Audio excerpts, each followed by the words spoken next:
Hi, everyone, and welcome to the Illustration Department podcast. My name is Giuseppe Castellano.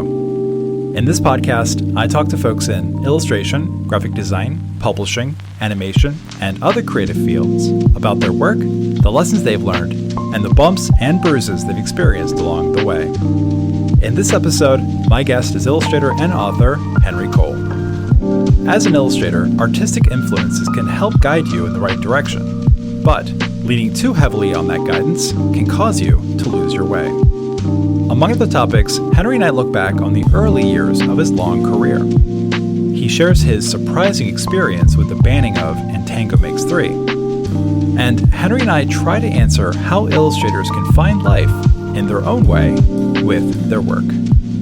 I hope you enjoy our conversation.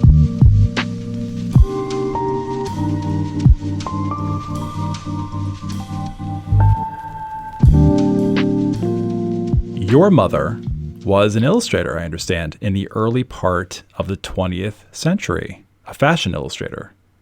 What was her name? My wonderful mom was Maxine Miller Cole. Yes, she was a fashion illustrator in the 40s, 1940s. Right. My favorite story about that is Mom was living in New York as a fashion illustrator, and she did things like women wearing coats and gloves and hats and all that 1930s, 40s clothing. Sure. Mom was living in New York with these three gals and this little one-bedroom apartment they were all crammed in. It was wartime. Yeah. And a lot of their friends from back home, she grew up in Charlotte, a lot of these gals' friends were guys off to war. And Mom told me they felt so silly drawing pictures of women wearing clothing. And she said they all went down to the Red Cross one day and registered. And she was sent to the Philippines, got nurses training and nursed Bataan Death March guys back to health. And I think it was pretty life-changing for her. But yes, she was an illustrator. And then when she got back to the United States after the war, she was introduced to my dad, who was a dairy farmer in Virginia. They fell in love, I guess. I never asked him, but I guess I hope that's how it starts. I hear that's how it starts. And but she went from Manhattan and wartime fashion law to a dairy farm, which was kind of out in the middle of nowhere in Virginia at that time. Sure. And raised 5 kids. So the illustration thing was out of her hands, literally, at that point, raising 5 kids on a dairy farm. But I'm the youngest of those 5 kids, and I guess I got some mitochondrial piece of artistic ability from that. Who becomes an artist and who doesn't has a lot to do, obviously, with nature and nurture. Most of us can agree on that. Where it gets interesting is what side do you stand on? Like, do you, Henry, and the listeners think it's 50-50? Or is it more nurture than nature, or vice versa? Where do you stand on this? That's an interesting question. Mom had lived through the Depression as an illustrator and then into the war. And it was tough going. I remember she told me they all ate dog biscuits or something crazy. She was not a big proponent of going into an art career. So she told me to be a teacher or a plumber, and I would always have work. But I was so interested in stuff outside. In grade school and high school, I had leaf collections and insect collections and bird lists and bird nest collection. I was just crazy about being outside. Right. So I thought that a career that somehow put me outside would be a good thing. I pictured myself studying woodpeckers in the woods and that kind of thing. Yeah. So I went to Virginia Tech, got a degree in forestry, which is basically biology with business stuff attached to it. Mm-hmm. After college, got a job teaching science at an independent school outside of Washington, D.C. Langley. And I was there for about 17 years. That was it was a great school. It was small. There were only about 460 students. I guess being close to D.C., it was pretty cosmopolitan. And we would have wonderful authors and illustrators of children's books come to the school. Stephen Kellogg came, and Gene George came, Greg McGuire came. Yeah. But when Gene George came, that was the big deal, because I was teaching science to grades 1 through 5. And every time we'd have a visiting author, I'd think to myself, that's what I'd like to do. I would like to illustrate children's books. That would be the best. So I was working on a book about bats, because we did a really great unit in 2nd grade on bats. I wrote the words, and I did some sample pictures for it, and I was excited about it, just as a side thing, just something to keep me interested while I was teaching. Gene came, and Gene was like 50 feet tall and very imposing, and for some reason, I had the nerve to go up to Gene George after one of her sessions. I said, Miss George, I've written this book about bats, and I've done some illustrations for it, and I was wondering if you could suggest an editor that I could send it to, because I knew she did, wildlife, natural history themes in her stories. And she stared at me for about 10 seconds or so, which is a long time to be stared at. And then she picked up a napkin off the table and wrote, Catherine Teigen, HarperCollins Children's Books, 10 East 53rd Street. I could have just exploded with joy at that. And I was so excited. And this was back in the days, Conestoga wagons or whatever, where you'd actually mail a letter to somebody. Yeah, exactly. So I mailed a letter to Catherine Teigen at HarperCollins. Nice. Probably the most exciting moment in my life was going to my little cubby mailbox at the school in the office, and there was a little slip that said Catherine Teigen had called with her number. I was like, oh my golly, this editor has called me. I was so excited. I went to I had a phone in my classroom, and I remember dialing Catherine's number on the phone, 212. I was so nervous to talk to her that every tiny particle of moisture in my mouth was gone. I was dry as a bone in my mouth. Of course. Where your lips kind of stick to your teeth because you're so dry. And of course, my hands, my palms were sweaty with all the moisture that left my mouth. Exactly. I could barely hold the receiver. It was going to slip out of my hands. But Catherine was so nice, and she said, oh, yeah. It turns out that Gene George was Catherine's son's godmother. And she said, yeah, come on up to New York and bring your portfolio. Well, I didn't have a portfolio. I didn't know what a portfolio was. Jeepers. Right. So I did a little research and found, went to the this little art supply store and bought a brand spanking new zippered portfolio. And I scrounged around and found anything that could somehow go into a portfolio that I had drawn. I hadn't done a lot, so I had to piece together some things. I put these bat story illustrations in there, and I went up on the train from D.C. to New York, and I tell you what, that was so exciting. Of course, I had hay seeds in my hair, and the portfolio still had its price tag on it. Dirt in your fingernails. I felt like such a rube. But I met Catherine, and that was just like so exciting up in the skyscrapers of New York. And it turned out, just by luck and coincidence and all kismet and all that Harper had just purchased a book about bats, nonfiction book about bats.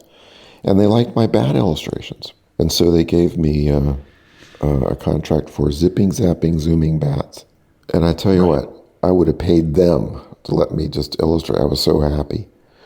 Yeah. Greg McGuire of Wicked fame, he had come to the school and he told me to put this illustration I had done, as kind of a silly illustration. He said, put it over the bulletin board of, what was the name of that? There was a children's book workshop that met every summer, and I went to that, and I had put this picture over the bulletin board, and somebody there had seen a bookstore owner in California saw it and said, hey, you should contact Susan Hirschman at Green Willow Books. So I had done that too, kind of on the side. I had contacted Susan Hirschman. That same day that I went up on the train to see Catherine, I had made an appointment to see Susan Hirschman at Green Willow Books. And I took her another little story that I had been working on called Jack's Garden, which was, this is the house that Jack built, except this is the garden that Jack planted. Right. And that was another episode. I went into Susan Hirschman's office, and she was a little bit scary. She was a little scary because she was so smart and sharp. Sure. I went into her office, and she sat me down. Of course, the chair that I sat in was about 2 inches off the ground, and her chair was about 16 feet off the ground, so she was looking down at me. That's how it feels. I opened up my little zippered portfolio, and I pulled out this dummy of Jack's Garden. I'd kind of dummied it out, like with pencil, and done a couple of color pictures for it. I laid it out for her to see, and, and she goes through a few of the pages, and then, this is all true. She gets up, leaves her office saying, you're just crazy. That's crazy. And it goes out of the room. I'm like, okay. So I start to zip up my little portfolio. But she marches back in with the wonderful Ava Weiss, who was the art director at Green Willow Books. Yeah. This little lady, she was so kind and so sweet to me. Also very smart. She designed some really, really sharp books. But she looked at Jack's Garden with Susan Hirschman, and Susan's like, see, look, he's crazy. He wanted to put the text right over the picture. No, what we'll do is we'll put it on a sidebar going down the side of the page so it doesn't interfere with the pictures, blah, blah, blah, blah, blah. And they started gabbling over, the layout of this book that wasn't even, they were already designing it. They liked it so much. Anyway, that was possibly the best day of my life, because I got a contract with HarperCollins for a Bat book and a contract for Jack's Garden from Green Willow. And I tell you what, I left to go to my hotel. So, I went to the Marriott Marquis. It had a vodka gimlet, I remember, and asked the piano player to play Polka Dots and Moonbeams. I tell you, that was such a wonderful, wonderful day. That was a really great day. Wow. I wanted to go back to Virginia Tech quickly. My cousin attended Virginia Tech right around the time you did. I wonder if you know him. I doubt it. Would you happen to know, and if you do, this is going to blow my mind, John Sozio, Sozio? No, I don't think so. All right. I didn't think so anyway. There were about 19 trillion people when I went to Tech, and I became friends with maybe, 4 of them. So I was. Gotcha. John wasn't one of them, unfortunately. Yeah. All right. Which department was he in? Do you remember? I believe it was mechanical engineering. Yeah. So our paths probably wouldn't have crossed. Yeah. Okay. I mentor illustrators every single day, 5, 6, 7 times a day. Wow. I often hear in this disappointed tone, defeated even, that they didn't go to art school or study art in college. Yeah. Now, if we're talking about traditional art education, because there's many ways to learn art, but traditional, going to a 4-year college kind of art education, neither did Quentin Blake, Beatrix Potter, Axel Scheffler, Maurice Sendak, and plenty of other people. You included. You included. I didn't know that. And at this point, you've illustrated some 150 books at this point. So all I'm trying to say is, no, you don't need to go to art school to have a career in illustration. It is nice to, have that experience, but it is not required. And I'm glad that I'm talking to you because you're just yet another example of that fact. The other thing I wanted to point out here from that story. So Zipping, Zapping, Zooming Bats came out in 95. Was that your first book? Yeah, Zipping, Zapping, Zooming Bats and Jack's Garden came out at the same time, basically. And that was spring of 95. I think I had gone up to New York in the fall of 93, I think it was. Because it takes a while to, get a book out. Like a year and a half later.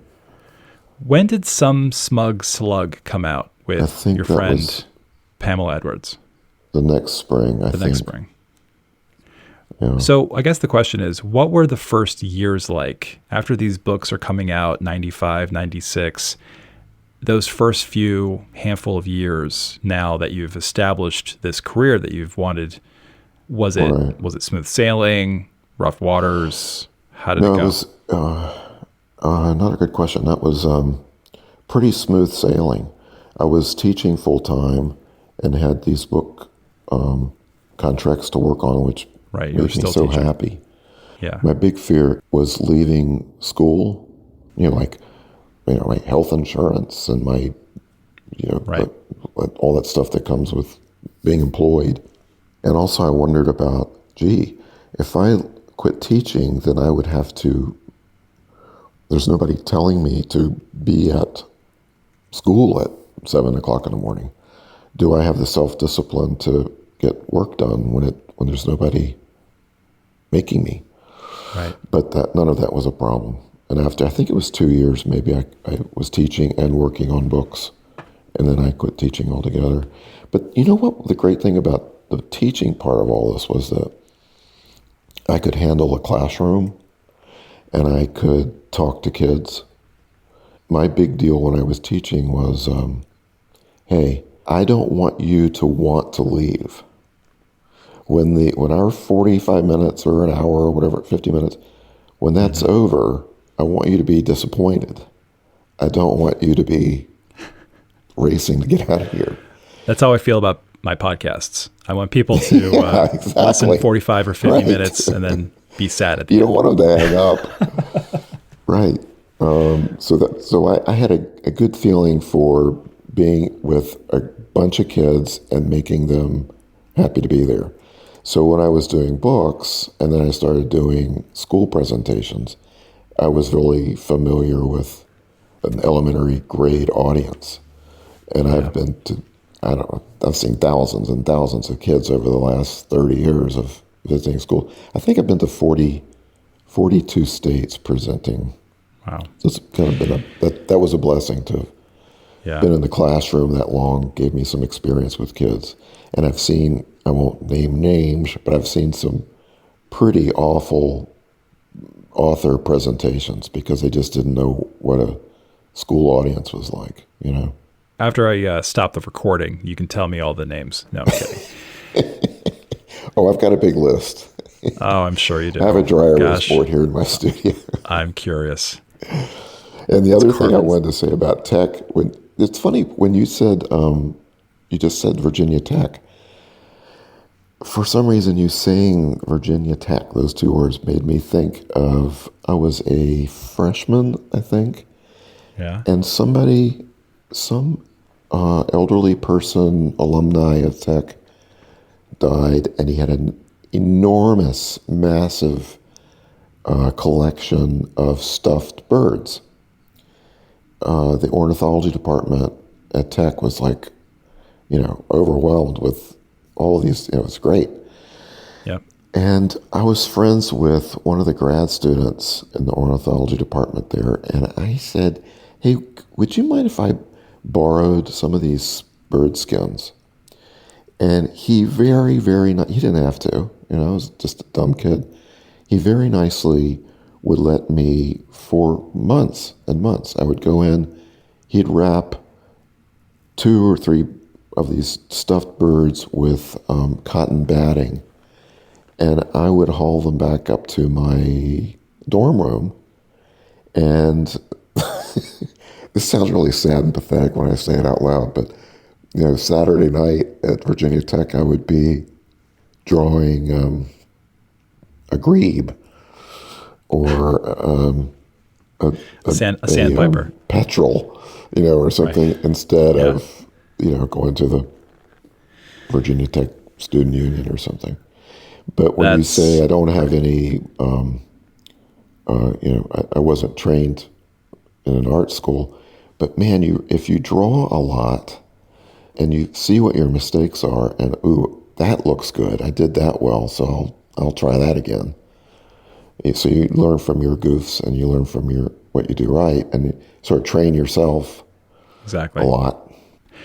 John J. Audubon would be proud of you. Oh my God! And there were two enormous volumes, Birds of America. They'd put them in these two giant books. They were like 2.5 feet tall or whatever, in the library at Tech, and I would check those out all the time.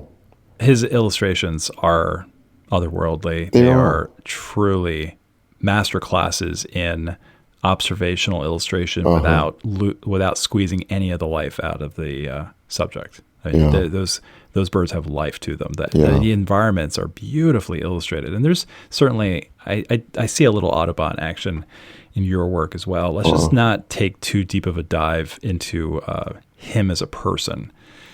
That's not a pathway anybody wants to go down, unfortunately. As an artist, he was amazing. As a person, not so much. Yeah.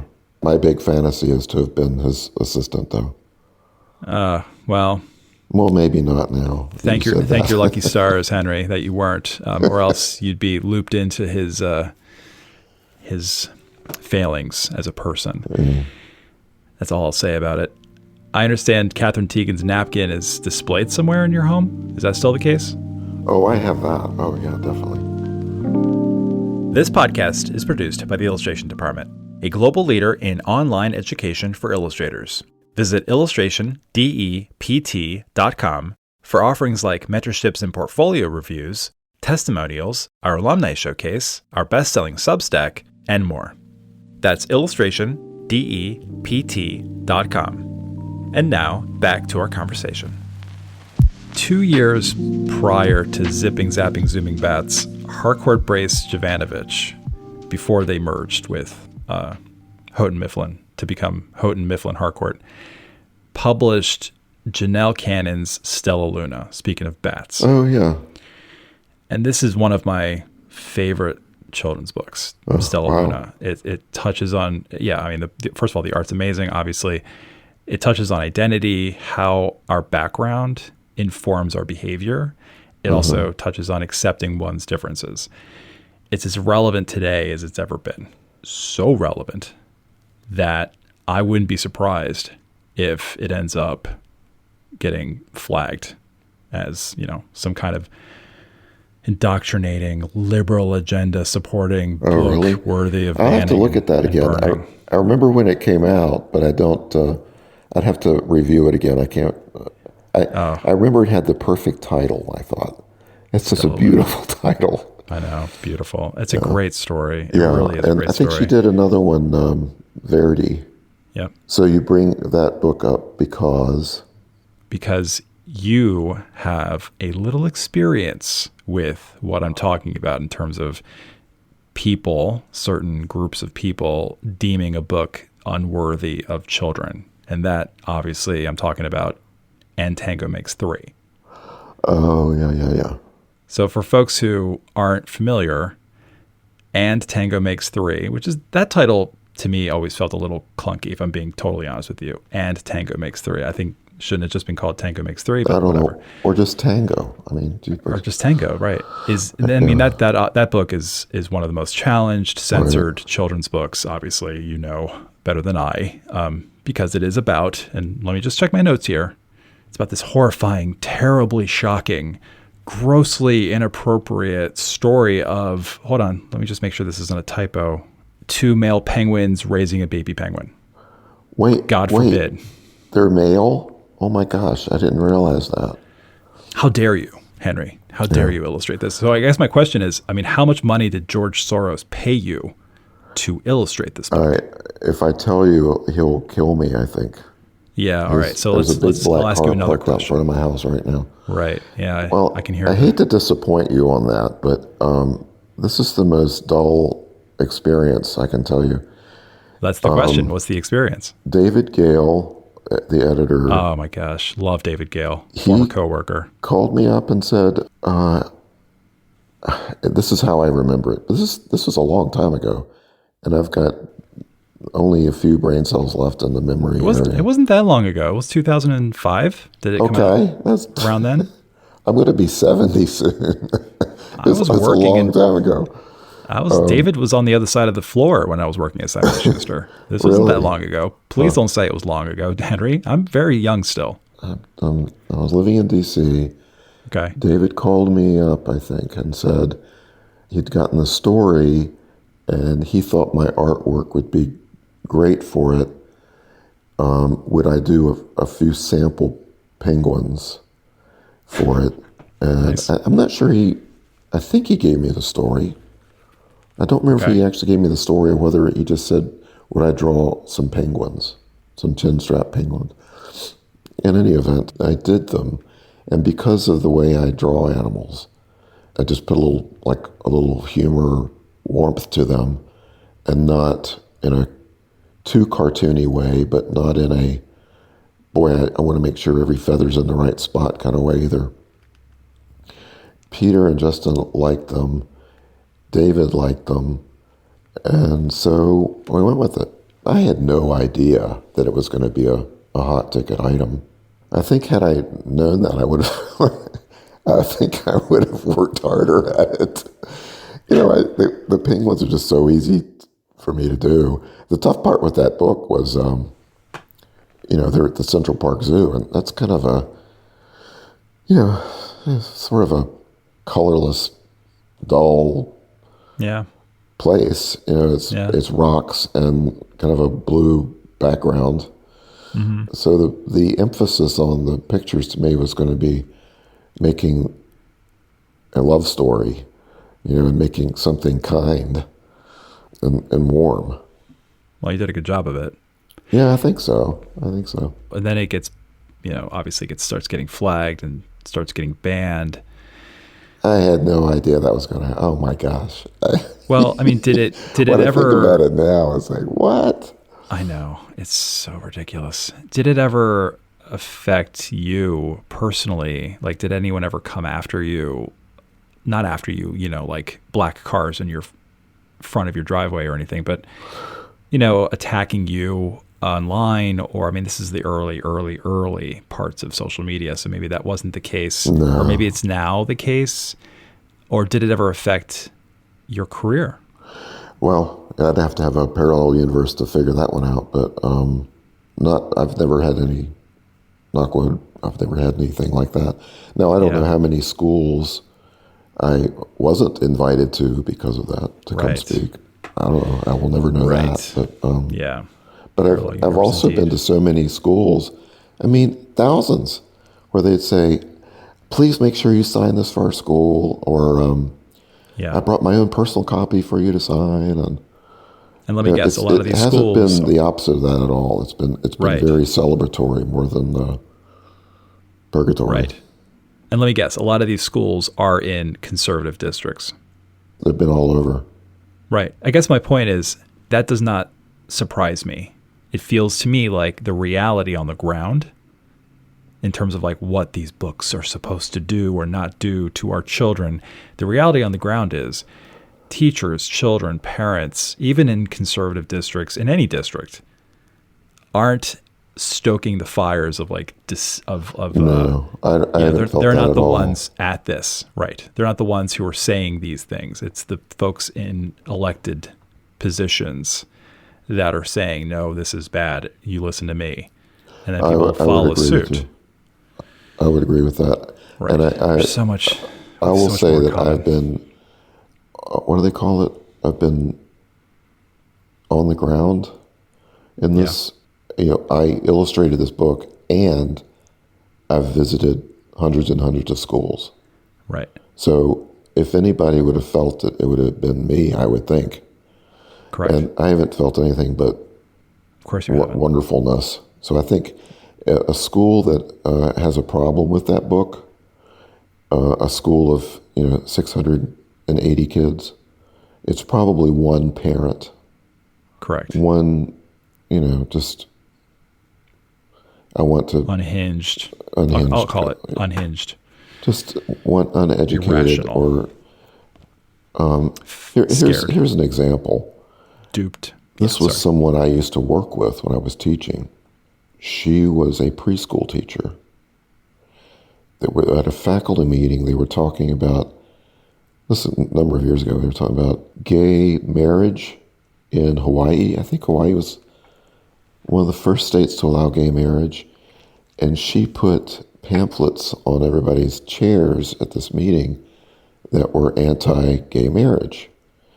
And everybody in the faculty meeting thought that, oh gosh, this is an example of what we're up against kind of thing. We'll make sure. But no, she really felt this way. She was putting them out for us to read them and, So the two of us kind of got into it. She told me, what's next if we allow gay marriage? What's next? Brothers marrying their sisters? Fathers marrying their daughters? And I said, okay, I don't know where you get from A to B on that one, but you've got some real issues if you think that's where this is leading. So that's the kind of thing that when you say unhinged, she was unhinged about it. She was totally unhinged. From reality. So that's from reality. Yeah. Speaking of teachers, Pamela Edwards was a Langley coworker and friend of yours. Yes, she was a librarian at the school, yeah. You two worked together on quite a few titles in the beginning. Oh, yeah, bunches and bunches, and lots of school presentations. What I dig about that is, again, I'm sort of looking at this from a lens of like all the conversations I have with illustrators about how to get into the business, right? Sometimes your coworker or your friend might be the right partner for something to put together a project, a dummy. And there is a thing in publishing where you don't want to come at an editor or an agent with like two people, one person illustrating, one person writing, because it's very difficult to get anything through. Yeah, that was kind of a fluke, I think. That was a little lucky thing too. Yeah. I always like seeing the exceptions to the rule. The rule is don't team up with your neighbor or your friend or your coworker and try to put together a book dummy and send it to an agent or an editor. It's not going to work. That's the rule. More or less, it's true. I would agree. Because lots of times people will say, hey, Henry, thank you for coming to our school. I've written this little book about my Labrador, and my niece, who's a really good artist, illustrated it for me. I'm like, okay, here we go. Can you pull a Gene George and help us out? Right. In the case of Pam, Jack's garden. Oh, wait, hold on. Got the gurgles again. Okay, how about now? No, it's still there. It usually comes back after a couple of seconds. I wonder if it's like a bandwidth or internet thing. It's just funny how you don't do anything differently, and yet. Yeah, I'm not moving. I wiggle my toes once or twice, but that's it. Yep. And you sound the same. Yeah, and you just whatever toe you wiggled made it work. Oh. Yeah. Oh, it's my middle leg. That's it. Sorry to interrupt. I'd had Jack's Garden and the Bat book were in the hands of the publisher, and they, I had contracts on those. And Pam had Some Smug Slug and a couple of other stories, and so we get kind of a foot in the door there because of my lucky break earlier. I used to go to conferences, and people used to come up to me, and they'd say something like, "Well, you're an illustrator too, right?" Yeah. Well, I wrote this book, and if you illustrate it, hell, my own cousin did that. Yeah, I get that. If you illustrate it, then it can get published. Yeah, I get a lot of stories from people, and they'll say, what do you think? And to tell them how bad it is and why would take days. It's too hard to even describe what's wrong with this. Yeah, right. So it's not even in a place where you could critique it. It's that bad. Speaking of critiques, so one of the things that I talk to illustrators about, and this is something that you are so good at, and so was Audubon, and so was Rockwell and Wyeth and all these other influences of yours, I'll throw your mother in there as well, is taking something that exists in our reality and interpreting it into your own reality, aka stylizing whatever it is that you're drawing. For you, like animals, what do you mean? for like any character you've ever designed, Katie Duck, these penguins, whatever, whoever, these environments you've designed throughout your 150 plus children's books, it came from an understanding of something that exists in our world. Like, this is what a penguin looks like. This is how I draw a penguin. Yeah. That's what I mean. That bridge from our reality to your own reality in your narrative art is a very tough bridge to cross for a lot of illustrators. Does that make sense? It's beginning to, I think. Okay, I'll get there. So you're not just drawing something literally like it is. Correct. It's not a literal interpretation or an academic interpretation of what you're looking at. It's, I'm not going to draw an apple and make it look like an apple. I'm going to draw an apple that's going to be my apple. You and the readers will see that it is an apple, but it doesn't look exactly like the apple in our world. In other words, I'm talking about interpretation. I'm talking about style. How do you draw the thing in your way to make it look like your way? So, for example, I'm working with an illustrator. I spoke with her this morning. She is working out how to draw people that isn't academic, that isn't just clearly from a photograph with that weird fisheye lens thing that you get with photos. I hate that so much. Oh yeah, that's like a simplification, an abstraction, a stylization, whatever you want to call it. But that's what she's working on right now. How do you, Henry, sit down and go, okay, I need to illustrate a penguin or whatever animal or person. I'm going to take some reference and interpret it in my way to make it look the way I want it to look on this page. Now, does it make sense? It makes sense, but I don't think that's something you answer with words. I think it's something you... That's the question. How do you do it? How do you do it? Or do you even not think about it? I don't know if I think about it. How do you get to that place? I don't know. Damn, I wish you had the answer, because we could bottle it and sell it and make a lot of money. I think so. I'm glad you mentioned that. You can kind of tell the books that were illustrated from photographs. Yeah. Somebody takes a photograph of their granddaughter running through the sprinkler. That's different than you drawing a girl from your brain running through a sprinkler. One of them, it just looks, oh gosh, that's just from a photograph. You can tell the way that arm is foreshortened in that way. And there's an illustrator that I really, really don't admire at all. Maurice Sendak. No, he's all right. No, this is a current. Wait, pause. Garble time. Wiggle your toes. I'm wiggling. Maybe I wiggle, think it's the wiggle metal some plate fingers. in my head that's causing the problem. That's probably it. You should have told me about the metal plate. Yeah. I would have This is a current, you. a nowadays illustrator. Okay, so it's not Maurice Sendak. Okay. No. I'm not going to say this person's name, but he's highly regarded. I don't understand it because I don't see anything naturally brain to hand coming out. It's all, to me, it's all through the lens of a camera. It's all from a photograph to me. Got it. And it's so stilted and I don't like it at all.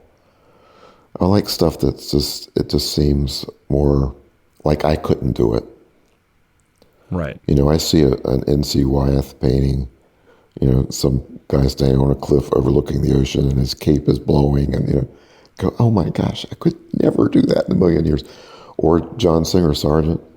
One of my favorite paintings is, it's at the Freer in D.C. It's called Breakfast at the Loggia, I think, or Breakfast Under the Loggia. Mm-hmm. And it's this obvious morning sunlight coming through this pergola.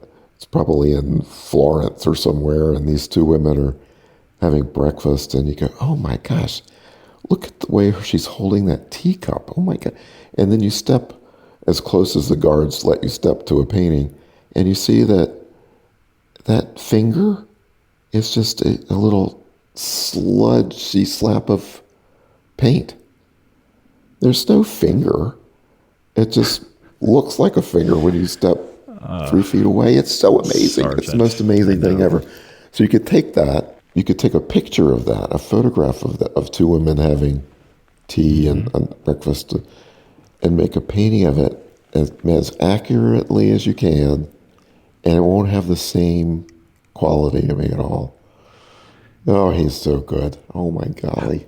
Well, let me tell you, I've said this before on the podcast, and I know I sound a little bit like a broken record, but it's important, and it's Sargent. So when we have a chance to talk about Sargent, we should.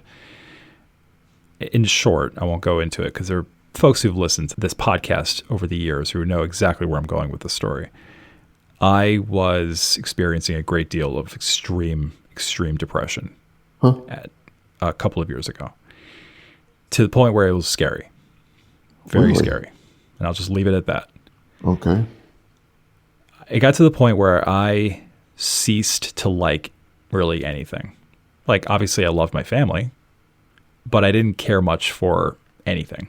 I couldn't care less about what was going on in the world. I stopped enjoying anything. Are you okay? Yeah, fine. I'm good. The only couple of things that gave me any joy at all were my family and friends and helping illustrators. Like, I know this is going to sound cheesy, but working with illustrators, helping them with their portfolios, because at least if I couldn't enjoy anything, or if I couldn't, realize my dreams, then I could at least help other people with theirs. And anyway, one day I dropped my son off at a birthday party in Manhattan, and I have time to kill. So I head over to the Morgan Library, where there is a Sargent exhibition of drawings, portraits that he did. And I walked in, didn't think much of it. I wasn't really I didn't anticipate liking any of it. I wasn't going to hate any of it. I just was going to be really indifferent about it all, which is not how I would usually experience art when I walk into a museum. And it was the first time in forever that I just truly enjoyed. I looked at it and I enjoyed it. I found joy in it, his drawings. And that, after not having joy in things for a long time. For ages, yeah. I pinpoint that day, that experience, as like the day things got better. Things started going up. Wow. Yeah. And I'm trying not to embellish. I'm trying not to sound dramatic about it, but that's a fucking fact. I mean, that's just how it worked. But anyway, so there's that. Just the Sargent's ability to capture life in his drawings, just like you were saying with that pinky, that brushstroke with the pinky. I mean, there's so much life and like I knew there's no way I could do what he does. Right. To me, it's like clearly some sort of magical spell that he's able to conjure. There's something about Sargent's work, his watercolors, his paintings. I mean, one of my favorite paintings is Madame X. Oh my God. That one where she's like tall and there's like three colors. I think it's like black, white, and red, basically. It's amazing. He's just amazing. The one where somebody's leaning back on a chair against a wall. I think it's called the sulfur match. In lighting a match. There's a shadow. Oh my God. I know. And it's crazy. And you also think, wow, I mean, a portrait's one thing, but these sort of random scenes or random positions of people and places, wow, I wouldn't have thought of doing that. I would have had to set things up and, like a still life, kind of put things together. And they just seem so, like you just said, the life in them. Yeah. It's pretty crazy. And maybe that's the difference. Like, going back to the question, how do you traverse the bridge from our reality to your own reality in your art? Whether you're Sargent or you're starting out or you're Henry Cole or whatever. How do you go from like, I'm looking at a kid jumping over a sprinkler, to here is my kid, this is my design, this is my sprinkler, my environment? How do you go from that to that? Everyone has their own answer to that question, but what you're trying to do as you cross the bridge is capture the life of that moment. Maybe that's it. not to sound all like hokey or whatever, but I feel like that's the case. Like when you're just drawing from a photo or from life and you're not really interpreting anything or adding anything of yourself into the drawing, Right. there isn't much life to it. Right. I was just going to say, if you can make it more interesting, like if you took a picture of a kid jumping through a sprinkler, okay, you get it. But if you can make that more interesting somehow or more valuable and put something of you in it. I think that's where you need to go. A lot of my books, for some reason, have some sort of barnyard fowl in them. Chickens. Because you were we had chickens and stuff on the farm. Growing up on a farm. One Christmas, I got a... how old are you? I'm a very young Gen Xer. I'm the youngest Gen Xer. You probably don't remember rapidograph pens. Are you kidding me? I had rapidograph pens in high school, and I hated them because they kept getting clogged. And then when I was assigned in college to buy them, and they were too expensive, right. I hated that. I still had to do it. Gosh, I think of them as being, like pre-Columbus. But the really fine point, remember they had that little skinny little wire that went through the point? Oh, God, I hated those fucking pens. They were. But when they worked, they had a nice fine point. So sure. Anyway, somehow I think my aunt must have given me a rapidograph pen for Christmas and a little pad. And we had these chickens on the farm. And they were game chickens. They weren't in a hen house. They would just kind of wander around pecking at stuff. And I would follow those chickens around and draw them. And they weren't... That's what I do in my kitchen. I'm not talking fried chicken. I'm talking live chicken. Wait. Hold on. Garble. Oh, jeez. I know. Perfect timing. Am I okay now? Yeah, you're fine. Well, I would follow these chickens around and draw their pictures. But what I remember of that, these little black and white sketches, I wasn't being John Singer Sargent. Like I could see him doing these chickens and it'd just be so wonderful. It'd be lifelike. 7 strokes and it captures the best chicken ever. Mm-hmm. Yeah. The personality, the place, the time of day, all that. Yeah. I was doing them and they looked like cartoons of them. But the detail in them I remember because of that skinny little pen. That I really enjoyed. And I liked following them around. That was fun. Like I was a chicken stalker. Has anyone ever said to you at like a cocktail party, you do something that's a little, maybe a little untoward, or you exhibit some bad manners, and they say, "What were you? Born on a farm?" As a matter of fact, I was. That has never been said to me. No. That's too bad. I think the cow manure on my shoes was a big enough hint. Yeah. Just nod your head down. Yes, let them just point. Let them figure it out on their own. I guess there's a healthy and unhealthy way of looking at influences, though. Illustration influences. Like the healthy way is to see who you want to see. Look at who you want to look at. Wyeth, Sargent, whoever, and learn from what they're doing. Identify what it is that you like. What don't you like? What do you think you could put into your own work? Why do you think this painting works? What do you like about it? What don't you like about it? That's good. That's academic. It maintains a barrier between you as the artist and what that artist did. What's the bad thing? Thinking too much about it and letting it lead you to copy or right or to go. I wonder how Sargent would do this. That's a bad question. Oh yeah. To ask while you're drawing a chicken. How would Sargent draw this chicken? Who gives a shit? How would you draw it? Right. I think I can proudly say that I don't do that. I don't think that's why you're successful. That way. But I'll sometimes draw something or paint something and go, okay, I needed some guidance here. I wish I had done this differently. But I don't think about, here's an example, bad example. Okay. If you look at Audubon's feet of his birds, when they're touching the ground, there's a tiny little shadow there. And I do that all the time. So